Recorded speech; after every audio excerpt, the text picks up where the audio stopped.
আওয়ামী লীগের কঠোর হরতাল অবরোধের ঘোষণায় এবার কড়া বার্তা দিলেন প্রেস সচিব। অন্তর্বর্তী সরকারের পদত্যাগ সহ 10 দাবিতে ফেব্রুয়ারিতে আওয়ামী লীগের পক্ষ থেকে হরতাল অবরোধ সহ 5 ধরনের কর্মসূচি ঘোষণা করা হয়েছে। তবে ছাত্র জনতার আন্দোলনের মুখে ক্ষমতা থেকে বিদায় নেওয়া আওয়ামী লীগকে রাজনৈতিক কর্মসূচি করতে দেওয়া উচিত কিনা তা নিয়ে প্রশ্ন উঠেছে। এই পরিস্থিতিতে আওয়ামী লীগের উদ্দেশ্যে এবার কড়া বার্তা দিয়েছেন প্রেস সচিব। বিস্তারিত থাকছে প্রতিবেদনের বাকি অংশে। আর কেটিভি নিউজ 24 চ্যানেল থেকে আপনাদের সাথে আছি আমি শাহনেওয়াজ।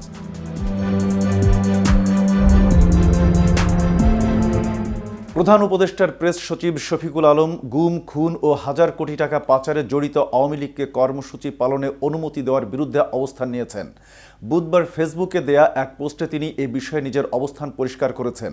শফিকুল আলম লিখেছেন, যতক্ষণ না আওয়ামী লীগ ছাত্র জনতার আন্দোলনে পরিচালিত গণহত্যা, হত্যাকাণ্ড এবং প্রকাশ্য দুর্নীতির জন্য ক্ষমা না চাইবে এবং যতক্ষণ না তাদের অন্যায়কারী নেতাকর্মীরা বিচার ব্যবস্থার কাছে আত্মসমর্পণ করে তাদের অপরাধের জন্য বিচার কার্যের প্রক্রিয়া শুরু করে পাপমোচন করতে উদ্যোগ না নেবে এবং যতক্ষণ না আওয়ামী লীগ তাদের বর্তমান নেতৃত্ব ও ফ্যাসিবাদী আদর্শ থেকে নিজেকে আলাদা না করবে, ততক্ষণ পর্যন্ত তাদের বিক্ষোভ করার অনুমতি দেওয়া হবে না।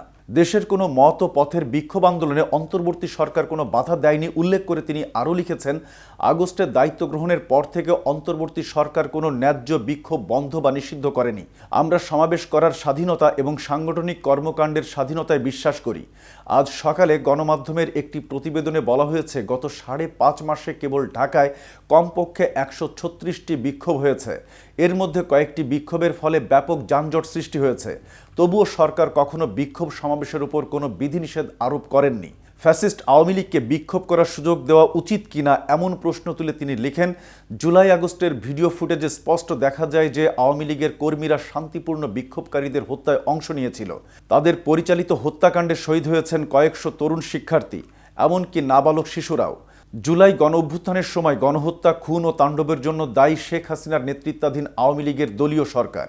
গতকাল কয়েকজন বিশিষ্ট মানবাধিকার কর্মীর সাক্ষাৎকারের বরাতে নিউ ইয়র্ক ভিত্তিক হিউম্যান রাইটস ওয়াচ জানায়, শেখ হাসিনা তার 16 বছরের একনায়কত্বের শাসনামলে সরাসরি হত্যা এবং জোরপূর্বক গুমের নির্দেশ দিয়েছিলেন।